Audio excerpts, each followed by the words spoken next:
banget karena sampun karena sudah memilih panti asuhan ini untuk kegiatan bakti sosial dalam rangka hari ulang tahun yang ke-58.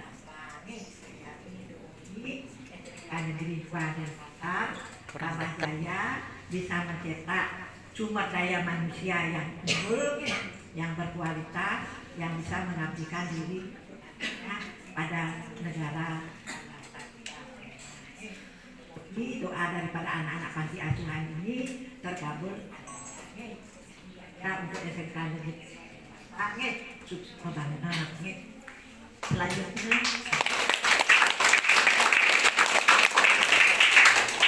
Selanjutnya kami informasikan sedikit mengenai Yayasan Panti Asuhan Aturan ini, di mana didirikan sudah 36 tahun yang lalu. Jadi sudah betul-betul dewasa. Karena pada saat itu yang menjadi gubernur adalah Bapak Idul Fitri.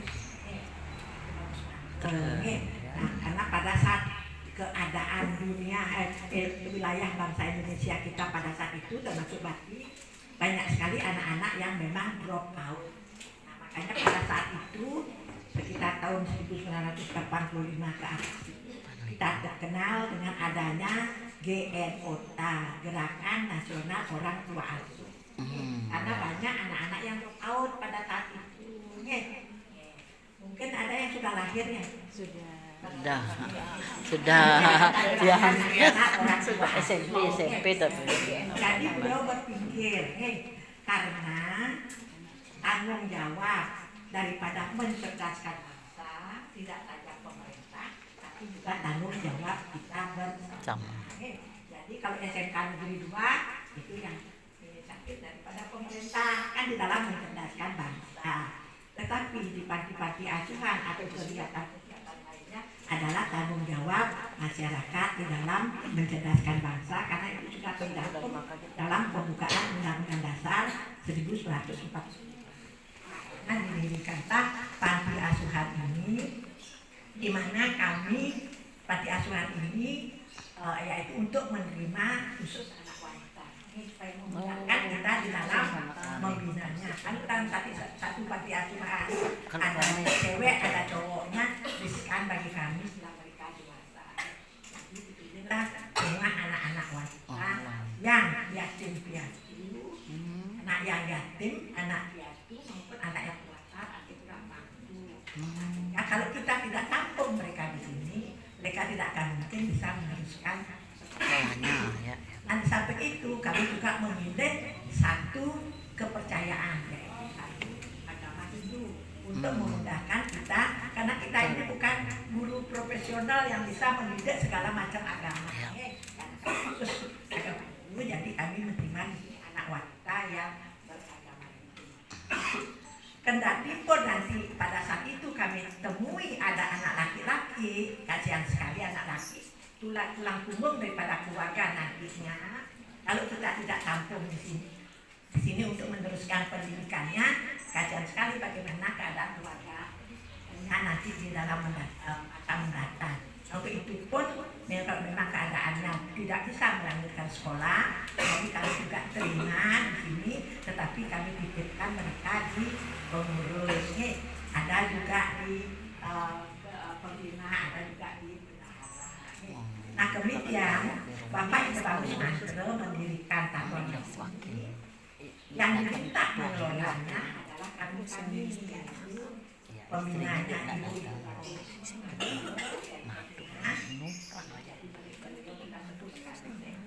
Beliau sudah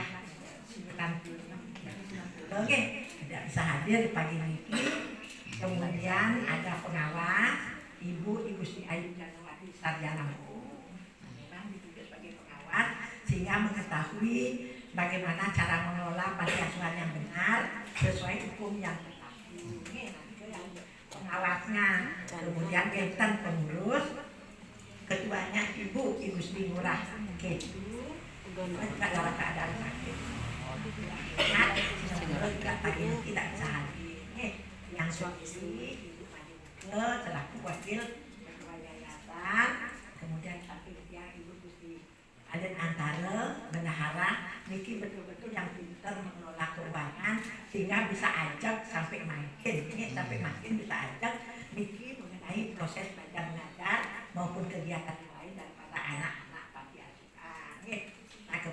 mantan sekretaris, juga sekretarisnya sepuh, juga kurang kesehatannya masih anunya 90 juga tidak bisa hadir, dan juga dibantu teman kami satu namanya Ibu Gusti Rakanayana juga karena keluarga masih sakit juga tidak bisa hadir. Jadi yayasan ini harus memiliki kegiatannya itu adalah menampung anak-anak tadi supaya bisa mereka melanjutkan sekolah di pendidikan formal, yaitu di bawah panti asuhan. Jadi panti asuhan ini di bawah yayasan. Di mana panti asuhan itu dikelola oleh Ibu Dewi. Nah, Ibu Dewi. Jadi dia yang tinggal di sini, dia yang mendidik anak-anak untuk bisa bermasyarakat secara layak. Antara lain, ya, kami sudah menilai yang dibantu Bu Dewi ini dibantu oleh Mega Novianti, yang membantu. Kemudian juga Wayan Isnail, satu laki-laki untuk kita urusan keluar. Mereka ini untuk kita anak-anak ini bermasyarakat dengan layak. Kami dari yayasan memiliki program dan kami nilai Bu Dewi dengan tetapnya lain tadi berhasil sudah mendidik anak. Yang pertama yaitu yakin dakwah kepada Indonesia yang jadi betul-betul mereka tahu kapan bisa membantah dan lain sebagainya, dan mereka betul dakwah sehingga mereka timbul rasa takut berbuat dosa dan harus bisa melakukan sesuatu dalam hidup ini, berbuat yang baik. Kemudian yang kedua, tahu etika, karena kita tahu bersama dengan adanya global perkembangan daripada media massa, kelihatan memang etika daripada kita agak luntur. Memang tentunya agak luntur. Nah, itu yang perlu dididik anak-anak ini. Anak-anak yang ini kalau kita ketemu sama siapapun pasti Om Swastiastu, apa mungkin ada yang bisa kami bantu kalau mereka datang ke sini.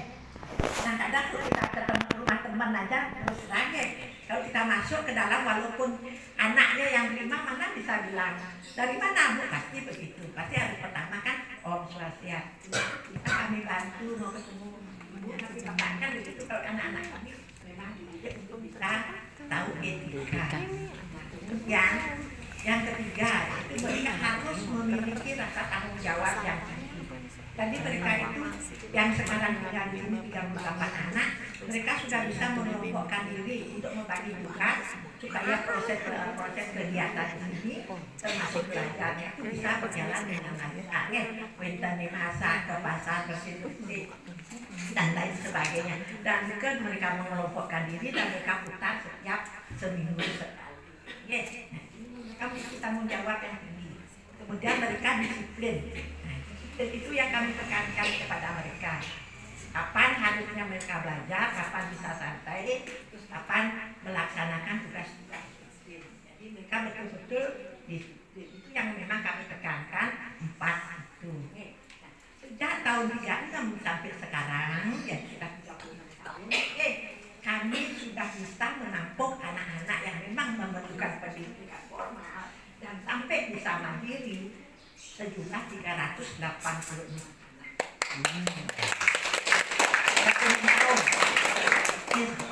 Yang sudah sejak tahun 2015, memang sebelumnya itu, kami memang menerima mereka, menyekolahkan mereka sampai SMA.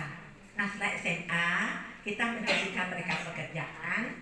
Setelah mereka mapan, ya cukup mapan, kita panggil orang tuanya, kita kembalikan kepada orang tuanya tanpa ada ikatan apa-apa.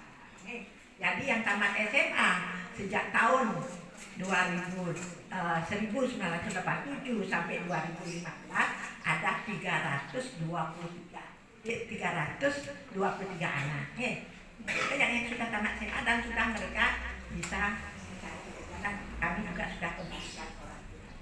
Nah kemudian setelah tahun 2015, di mana kita ketahui bersama pendidikan dengan perkembangan yang global ini tidak hanya diperlukan pendidikan hanya SMA, diperlukan juga pendidikan sampai di perguruan tinggi. Nah untuk itulah kami kuliahkan mereka.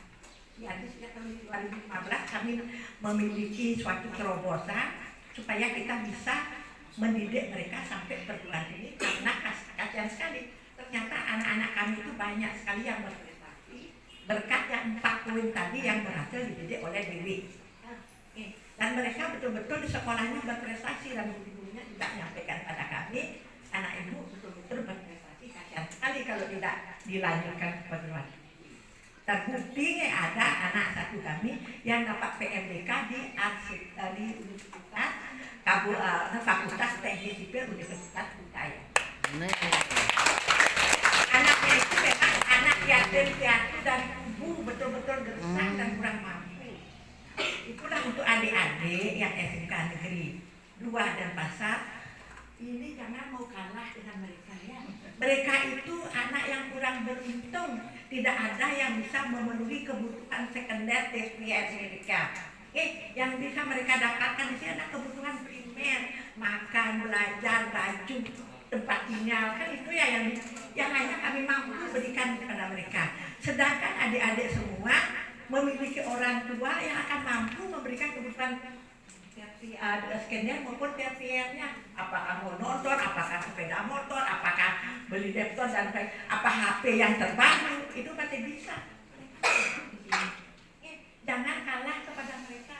Tamat insinyur yang teknik sipil dalam waktu singkat, tamat insinyur, sarjana teknik, kemudian bisa mendirikan satu perusahaan, kontraktor dan orangnya sekarang cukup mapan, dan kami juga sudah kembali. Jadi tepat sekali adik-adik memilih panti asuhan ini untuk gurunya, sehingga bisa mengambil hikmah, ada motivasi, ada namanya cambuk untuk bisa nanti adik-adik supaya bisa sukses. Nah kemudian yang sekarang tinggal 38 anak, tadinya akunnya 38 anak semua yang kakak kami sampaikan. Yang tinggal sekarang di sini tinggal 38 anak.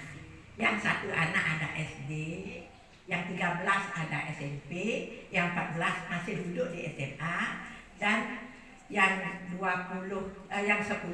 masih sedang kuliah. Sedangkan yang sudah tamat dari tahun 15 sampai dengan sekarang ini ada 25 anak sarjana baik S1, D2, D3 yang sudah kami tamatkan di sini ke ada 25 anak dan mereka semua sudah bekerja dan cukup mapan dan juga kami kembalikan kepada orang tua.